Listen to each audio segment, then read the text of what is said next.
दी है, जैसे कि वोट को अस्तित्व बना के रिजल्ट को जैसे घोषित किया गया था, एकदम साफ ये दर्शाता था वो रिजल्ट कि केवल यहाँ पे वोट चाहिए सरकार को, आपके सीट और आपकी मेहनत से सरकार को कोई मतलब नहीं है, न ही बिहार के शिक्षा योजना या शिक्षा विभाग से कोई मतलब है।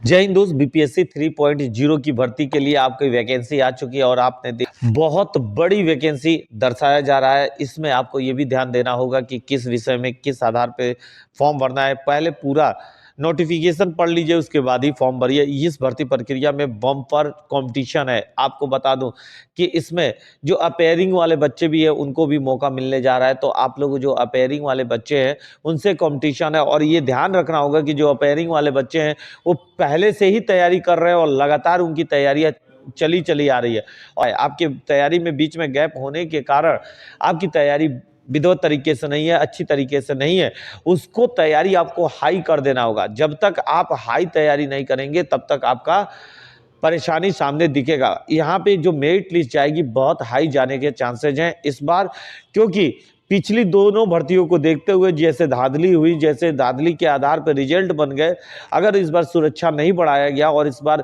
पहले से ही व्यवस्थाओं को नहीं सुधारा गया तो यहाँ पे भी धांधली देखने को मिल सकती है और इसके कारण हजारों युवा बाहर हो सकते हैं। इसलिए मेरिट बहुत हाई जाएगी। आपको अधिक से अधिक मेरिट में रहने के लिए अधिक से अधिक तैयारी करनी होगी। अगर आप 70 से कम परसेंटेज रखते हैं तो आपकी संभावनाएं कम हो जाएंगी बिहार राज्य में भर्ती होने की। 70 से ऊपर ही परसेंटेज मान के चलिए, तभी आप भर्ती हो पाएंगे। और आपको कम से कम 70 से 80 या 85 के बीच की तैयारी रखनी होगी। जब आप 80 और 85 के बीच की तैयारी लेके चलेंगे तब आप अपने आप को एक सीट पक्का समझें, क्योंकि चुनाव आपके सामने रहेगा। चुनाव से पहले पूरा पेपर करा लिया जाएगा और रिजल्ट जो होगा शायद चुनाव के बीच में जारी किया जाए या चुनाव के बाद में जारी किया जाए। कोशिश इनका यही रहेगा कि चुनाव से पहले अगर इस रिजल्ट को जारी कर दिया जाता है तो चुनाव में वोट के प्रतिशत बढ़ सकता है, और वोट का प्रतिशत वही बढ़ा सकता है जिसके पास पैसा होगा। यानी पैसे वाले लोग ज़्यादातर इसमें शामिल होने का संदेह रहेगा, तो उनको रोकने का आप लोग का एक जिम्मा भी है। और आज तक आपकी तैयारी बेहतरीन नहीं होगी तब तक आपको सफलता नहीं मिलने वाली है। इस बार पूरी तरीके से इस भर्ती प्रक्रिया पर के पाठक साहब हावी रहेंगे और इस भर्ती प्रक्रिया को साफ और स्वच्छ कराने में आपका मुहिम जारी रहना आवश्यक है। इसमें अनदर टीचर हैं, जो बाहरी टीचर हैं, उनके भी कंपटीशन हाई होने की संभावना है। दूसरी चीज, अदर स्टेट के भी लड़के यहाँ पार्टिसिपेट करेंगे। तो जब अदर स्टेट यहाँ अगर पार्टिसिपेट करता है तो उनका एक जो लेवल है तैयारी करने का बहुत हाई है, क्योंकि लगातार अदर स्टेटों में भर्तियां आ रही हैं, चाहे वो हरियाणा हो, उत्तर प्रदेश हो, मध्य प्रदेश हो, झारखंड हो। वहाँ पे भर्तियों को देखते हुए यहाँ पे भी आपको अदर स्टेट प्रवेश है, इसलिए यहाँ पे हाई परसेंटेज जाने की संभावना बहुत अधिक बढ़ जाएगी। इसलिए इसको पूरा ध्यान रखना है, और ये भी ध्यान रखना है कि अदर स्टेट को अगर आपको पीछे करना है तो आपको अपनी मेहनत करना अत्यधिक आवश्यक है और बेहतरीन तरीके से तैयारी करनी होगी।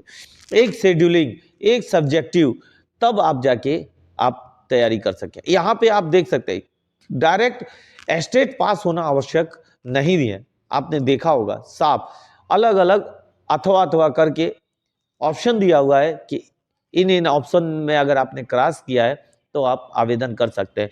तो याद रहिए, जिसमें अथवा लगता है, अथवा बहुत खतरनाक होता है। इसलिए लगभग जो, अगर मान लीजिए बीपीएड की बात किया जाए तो बीपीएड में जो लड़का नेशनल इंटरनेशनल का खिलाड़ी होगा वो भी अच्छा परफॉर्मेंस करेगा और वो भी यहाँ पे फॉर्म भर सकेगा और उसकी भर्ती प्रक्रिया होगी। ये सरकार अगर टूटी नहीं होती और राजद के साथ जेडीयू मिलकर सरकार में रहती तो ये भर्ती अगस्त में होने जा रही थी, और अगस्त में होने से सभी लड़कों की अच्छी तैयारी होती। अभी भी तैयारियां पूरी तरीके से नहीं है, तैयारियां सबकी कमज़ोर है। आज से ही हाई लेवल की तैयारी करना शुरू कर दीजिए, क्वेश्चन पेपर सेट ले आके लगाइए, तभी इसमें आपको सफल होने में अच्छा एक रास्ता मिल सकता है। अभी तक अगर आपकी तैयारी अच्छी नहीं है तो अभी से तैयारियां हाई कर लीजिए।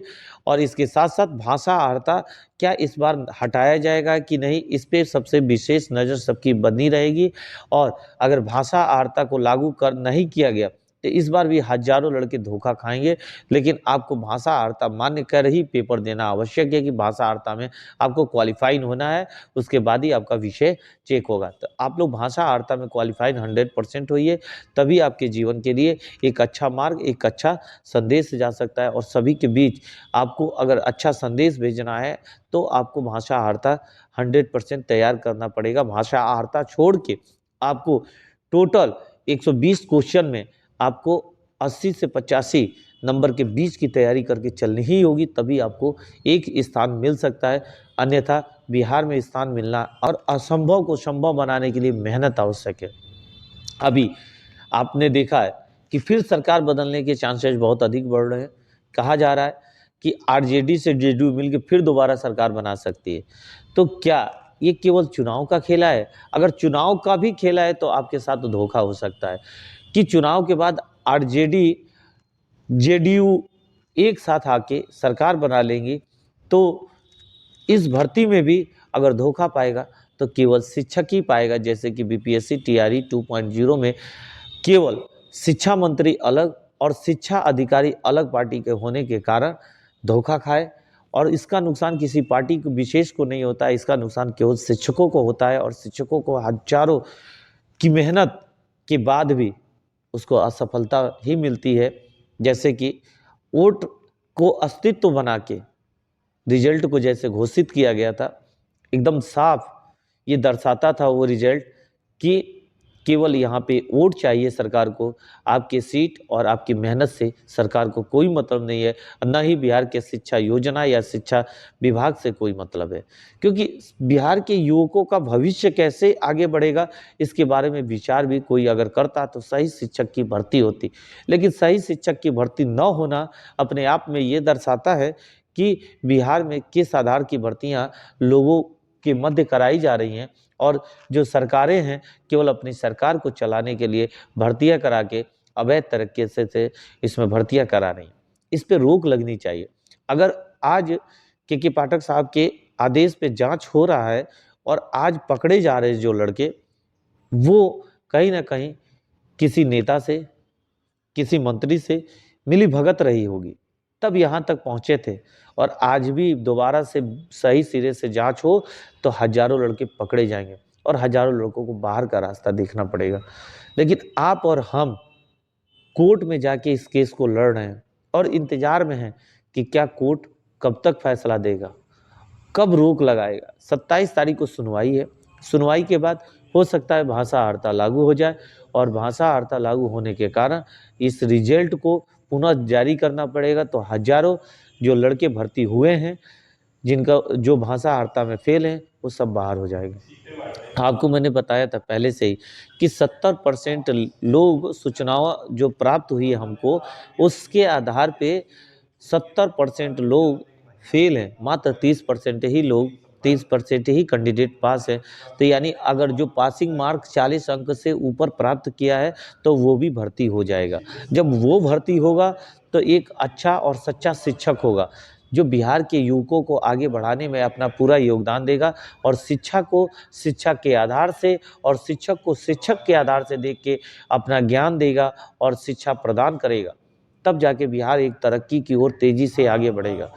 हमारा सबसे इम्पोर्टेंट और महत्वपूर्ण है कि बिहार में उसी व्यक्ति को चुना जाए, उसी व्यक्ति को लाया जाए जो हमारे बिहार राज्य को तेजी से आगे बढ़ा सके, हमारे युवकों को रोजगार प्रदान कर सके। तो हमें विश्वास है कि आप लोग वीडियो पसंद करेंगे। अधिक से अधिक शेयर करिए कि जो भी इसमें पुराने शिक्षक तैयारी कर रहे हैं वो जोर शोर से तैयारी करें और भाषा अर्हता को लेके हमारी मुहिम में शामिल हैं और भाषा अर्हता के लिए केस में आगे आए और लड़ते रहें। जय हिंद, जय भारत।